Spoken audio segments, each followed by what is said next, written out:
morning. Glad everyone was able to join us this morning, even though it's a little soggy out.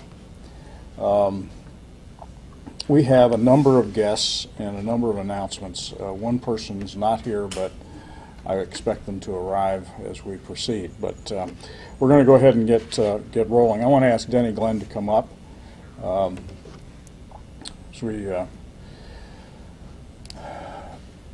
Some in the news media will recognize Denny. He is a retired senior management person from the JSMC, and in a very critical way has been a volunteer to the Task Force Lima activities that we've had underway.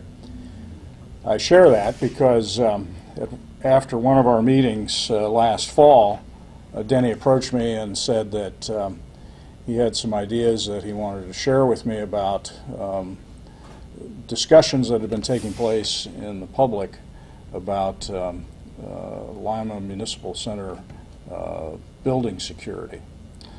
And so Denny and I got together, and he in fact not only had some ideas, he had a terrific approach and a general commitment to moving it forward, and also to, and the more that Denny shared about his own involvements in a wide-ranging set of volunteer and professional activities, it's very clear that when he sets his mind to something, he gets it done. So we're here this morning to actually, during what's known nationally as National Volunteer Week, to announce a special invitation to folks in our community to become a special person here at the Municipal Center. So, Denny, I'll let you go from there. Thank you, Mayor. Not to take over your day, but we'd like to, during this National Volunteer Week, we'd like to announce a new program for the Lima Municipal Building. It's called the Lima Municipal Building Ambassador Program. It's a volunteer program associated with bringing a professional approach to when people walk into the building. They're met by somebody who has a smile on their face and asking, how can I help you? And along with that, they'll be trained by the Lima Police Department in specific security approaches on how to observe people and report any issues if they may come up. But it's working in conjunction with a number of other things that the mayor and the administration have in plan. But we already have in Lima and the surrounding community many great volunteer groups associated with the hospitals, the museums, the schools. We all know of a lot of different volunteer groups that people can put their time towards. This is going to be another quality program that we're going to solicit the community to actively engage people who want to volunteer their time and give them something meaningful to put their time towards. It will also enhance the lives of the people in this building that work here during the day, and those folks that come in and are patrons of the building, give them a positive atmosphere and approach when they enter the building. So with that, we'll see in the future how to apply for the program. The Lima City Government website will have a link on it, and the Human Resources Department will have applications for people to fill out. We'll be going out in the community and visiting all the neighborhood associations and many fraternal organizations to get the word out and to help solicit in the community additional volunteers. Mayor, I'll return the dais to you. That's a really fancy digital approach. Yes, thank you. We ought to leave it down. I just mentioned, the other kinds of things Denny's been involved in have included the flag monument that is built on Buckeye Road. He's been a critical participant in pulling that together. He's also been very involved in the rehabilitation of the World War II tank for the Allen County Museum, and then managing its I guess, deployment in various parades and other kinds of community affairs. So lots and lots of involvements over the years, and Denny has stepped up in a way that I just have been thrilled, and all of us have really appreciated the ideas and the leadership that he's brought to this. So over the next 30 days, we will be actively soliciting the community for volunteers. As he mentioned, we will have, it's not quite done yet, but we will have an application online that folks can fill out, but they can also call into HR and obtain a hard copy of that application. At the end of those 30 days, we'll be doing a training curriculum for folks that have volunteered, and look forward to launching something that not only gets, I guess, addresses an immediate need, but for the long term really provides a welcoming person as people come to the Municipal Center. So thank you, Denny, very much.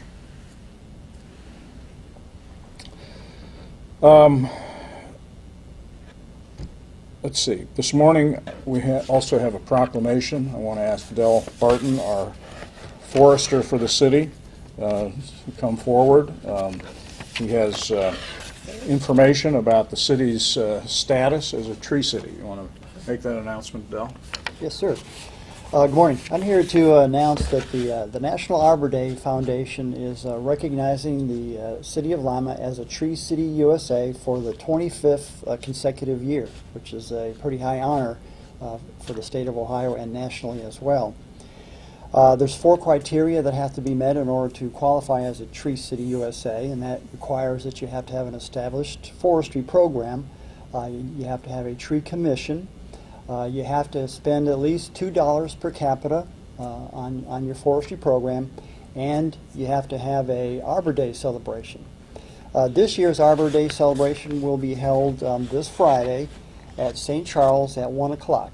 And everyone is invited. We'll have a program with the kids. We'll have some tree plantings going on, and there'll be some other information about Arbor Day as well. So I do want to share that we do have a brand new flag. It's a 25th year celebration flag that we'll post in the square that again recognizes Lima as a Tree City USA for the 25th consecutive year. Very nice. Thank you.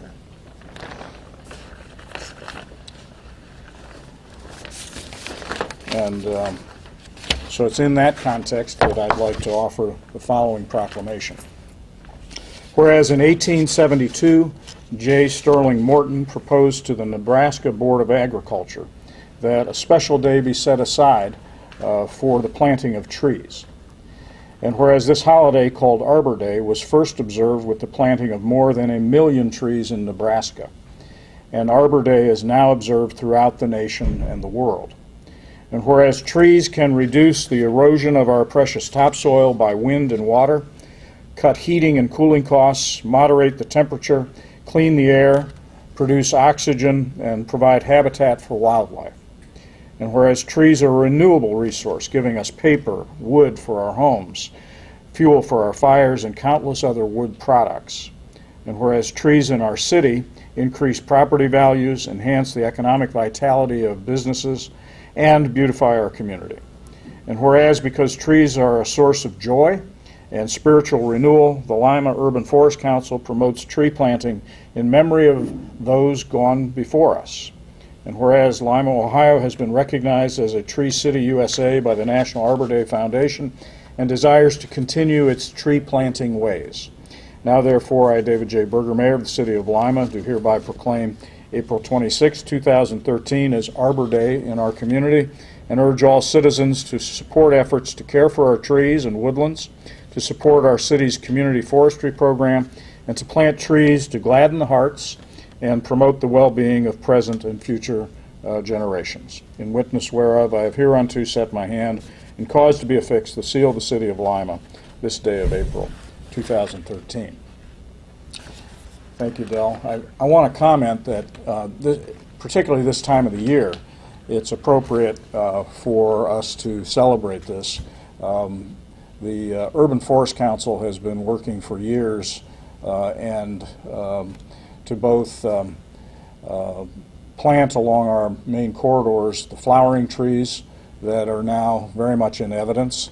And then in recent years, as we've had the challenges presented by the emerald ash borer, the new challenge is to begin to replace both remove the dead trees and then to also replace those trees with additional trees and forest stock. So appreciate all the work that is done with the Urban Forest Council. They too are volunteers, and we appreciate their investment of time and energy. Thank you, Dale. Here today, representing the Lima Sister City Association, are its president, Sylvia Clark, and its co-chair of the Japan Committee, Sandra Leichty. So they have an announcement about an upcoming event. Ladies?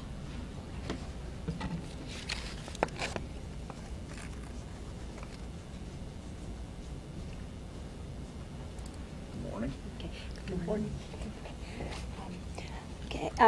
We're here. Lima Sister City Association is having a walkathon on May the 18th at Reed Park from 9 to 12.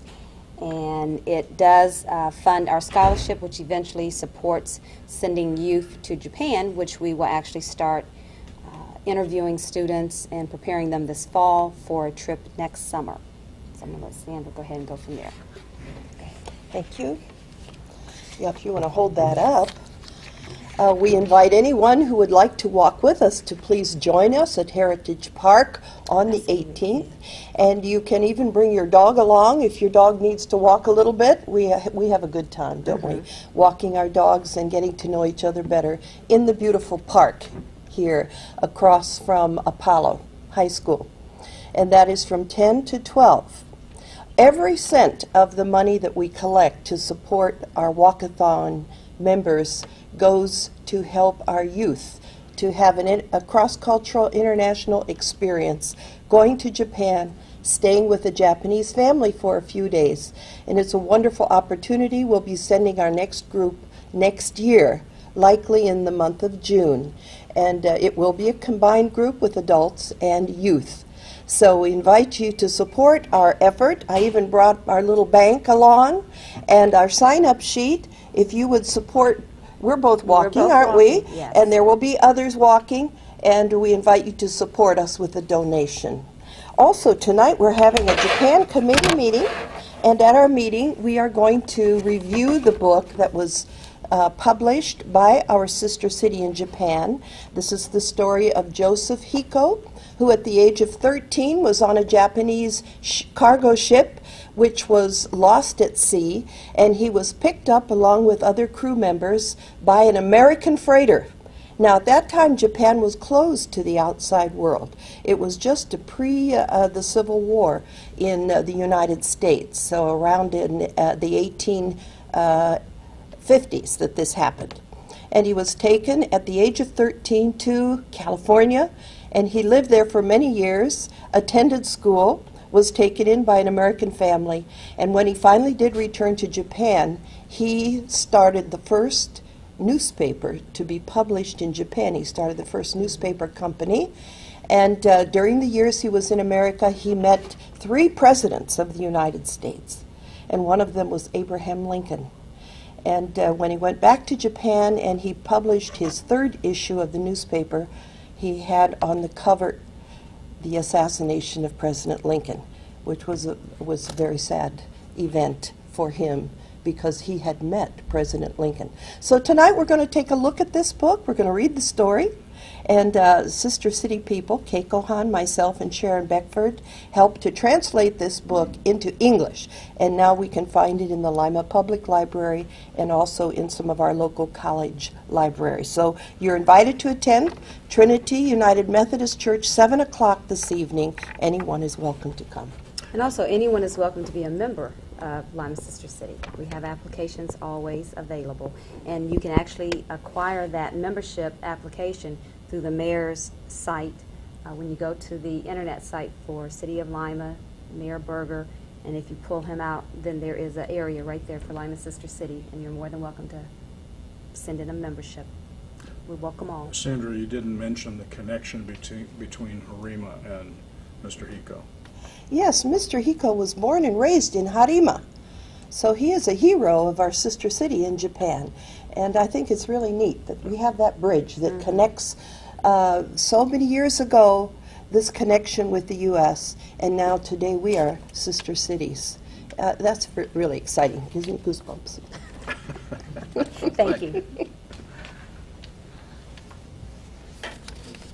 Also this morning, we have 2 alumni from the Alumni leadership class of 2012, which was the second best class, or? Oh, this is the best. This was the best class, all right. So Dan Groman and Annette Swisher are here to talk about their special project. The best class. The best class, that's right. Thank you, Mayor Berger. I'd like to explain a little bit about our project. The Allen Lima Leadership class each year focuses on a project to help the community. And it was our focus was to do some things in downtown Lima to make some improvements. And we felt that in order to do this, we needed to raise some funds. And we've got a wonderful Riverwalk here in Lima area. And we have 13 miles of pathways, and it's used by a lot of people, but there's no mile markers on it. And so our class decided that in order to raise some funds to be able to support some of the improvements we want to do downtown, we were going to make mile markers and ask for sponsorships to pay for the mile markers. And then my name is Dan Groman, and I work at Husky Energy Lima Refinery. And this is Annette Swisher. She's with the Wingate. And Husky has agreed to pay for the materials for making the signs and that sort of thing. So pretty much all the income coming in from the sponsorship is going to be going back into the downtown. And so that's kind of our focus. The Riverwalk is going to be, we're going to have mile markers with the 0 point being at the bridge by the YMCA, and it's going to go out east and west from there. So Annette has a couple of prototype signs that we have made. We're just about getting ready to get into production mode to make these signs. But we're asking for sponsors, $500 sign or a $250 sign. The intention is that the $500 signs, you can put your company or your organization's logo nice and big on the sign, and those would generally be the mile marks. And then for the quarter mile marks, there's kind of some canned logos that you can select from to put on there, then put your name. You can also use this for recognizing someone for a major accomplishment, or in memory of someone, or just for your family. If you use the Riverwalk a lot, it'd be a great way to see that. So with that, I guess our plan is to get these installed coming up here in the next month or two, and we're going to have a dedication of the signs with that's going to go in conjunction with the Star Spangled Spectacular. So encourage you guys to think about it if you haven't already. A lot of organizations have already sponsored, and we're trying to get these together. We're getting most of the mile marks themselves have been pretty much allocated, so you might consider getting two $250 ones, and to cover the quarter miles as well. So thanks for everybody that's already supported and those that are considering as well. So if someone has an interest, where would they get an application? I've got some forms. If you didn't get one, we'll get some more forms out here now, but you can get the information emailed to me as far as the graphics we'll get on the signs, and we'll move forward with that. But, so they should contact you at Husky? At Husky. At Husky, and they can also go on the Allen County Leadership website. Just Google Allen County Leadership, and there'll be a form on there. It's the Visual Pride Program. And also just want to, anybody, today's a great day for weekends in June to get these all placed and be ready for our big events that we have all summer long. So volunteers are always needed. So if anybody wants to go out and have a great day on the bike path and walkway path, please get a hold of us, and we'll be glad to to tell you what's needed to help. I think a few holes need to be dug and a little bit of concrete mist and stuff, so we're looking for volunteers also. Okay. Very good. So, Thank you both. David and June Blavelt are here from the Northside Neighborhood Association for an announcement of their neighborhood brunch.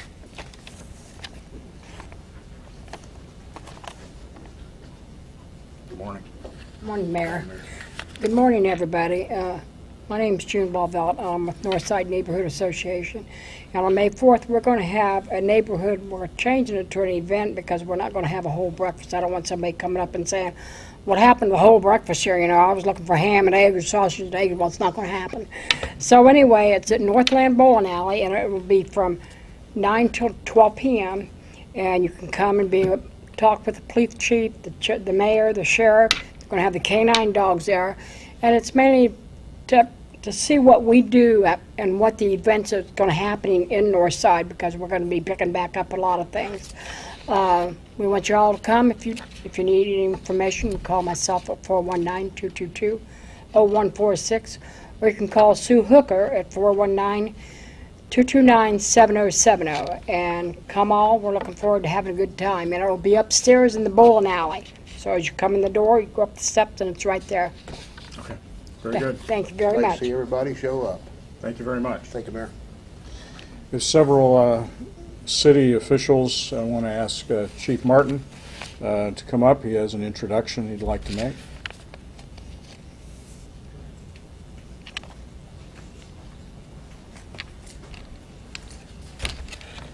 Thank you, Mayor, and good morning to everyone. Since just before the first of the year, we had a vacancy in one of our correction officers' positions. And it's been a very long and, I'm sure you'll agree with me, a very arduous process to get to the point where we are now to announce that we've hired someone for that position. And so this morning I would like to introduce Goia Coleman. Goia was appointed to the position of correction officer with her first official workday being just this past Monday, April 22nd. She is a Lima area native, graduating from Lima Senior High School in 1995. Go Spartans. And Rhodes State College with an Associate Applied Science degree in Corrections. Goia was also a member of the United States Army, and actually the press release says 4 years, but I believe it was almost 5 years, correct? And then before joining the Lima Police Department, she was also an X-ray technician in Richmond, Virginia at the Virginia Commonwealth University. I should also mention in terms of her education that she is currently pursuing her bachelor's degree in counseling.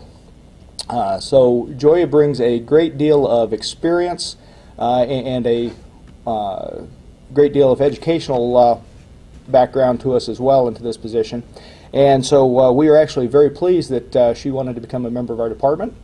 And so again today I'd like to introduce to you Goia. Goia, would you like to say something? I just wanted to say that I really do appreciate this opportunity and that I look forward to serving the community in this capacity. Great. Welcome home. Thank you. All right. Thank you. Thank you, Mayor. Thanks. And we have Courtney Winger. She is an intern with the Department of Community Development. Courtney, come up. She has a set of announcements about and reminders about our cleanup activities that begin this weekend. Good morning. I just have a couple announcements here. The first one is Ottawa River Clean Up is Saturday, April 27th, so this Saturday, from 9 to 12 a.m. You sign in at the Red Cross. And then the second one is the citywide Pride cleanups are about to start soon. The first one is May 4th. The dumpster sites for this are at the 4th Street Missionary Baptist Church, the 600 block of West Spring Street, the LACNIP Resource Center at 1440 West Spring Street, and 563 West Spring Street. Just some more information about that. Items that will not be accepted at the dumpster sites are appliances, large furniture, chemical waste, car batteries, and tree limbs, brush, or shrubbery. And there will be a limit of 10 tires per customer. And if you do want to get rid of household hazardous waste, you have to make an appointment. with the NCO Solid Waste District. Yeah, that's it. Okay, thank you. You did good. A little nervous.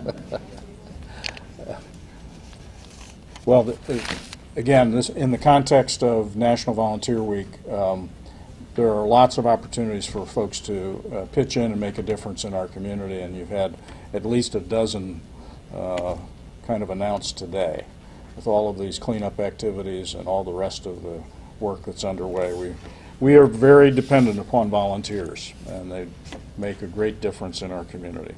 Lastly, this morning, Amy Harpster is here. Amy is in charge of our Billing and Collection Office at the Utilities Department, and due to some work happening, we need to make some accommodations. Thank you, Mayor. And I have to say construction is progressing nicely, and even in spite of the weather, these guys have been troopers out there working on it, and they have been, their interaction with our customers has been remarkable, because any concerns that our customers have, they try to address. They're very sensitive to our customers. However, this is the first time that we have to do a little closure and modify our schedule, so we appreciate all the customers' patience. And tomorrow, Thursday, and Friday of this week, we're going to do some foundation work, which is going to limit the access to our buildings at 424 North Central Avenue. And so we wanted to make our customers aware that there's going to be a little more activity there. And the drive-through will be open both days, the normal hours, 8 to 5. And the office where the customers come in to get the paperwork processed, however, Thursday we're going to have access through the rear of the building for the convenience of their customers. It's going to be a little inconvenience, but however, we're still going to have access where they can have their paperwork processed. However, on Friday, the office portion will be closed due to the construction activity, and we appreciate everybody's patience while we do this, and I hope that we do something to recognize all the work that's been done there. It's starting to look like a totally different building. They've re-tuck point. They're getting close to re-tuck pointing the complete building at 424. It's really looking impressive. A lot of structural work that has been done, foundation work. We're working on roofing issues, so a lot of work going on. They said, hey, yesterday I was out there and they said, you're not dressed to be out there doing that, because my background's construction and stuff like that. And I was like, no, I'm dressed. My clothes will wash. We're going to make sure this happens right. So we appreciate the customers' patience with us as this process progresses. Thank you. Thank you, Amy. And I believe that's all that we have for this morning, so we'll break down for interviews. Thank you.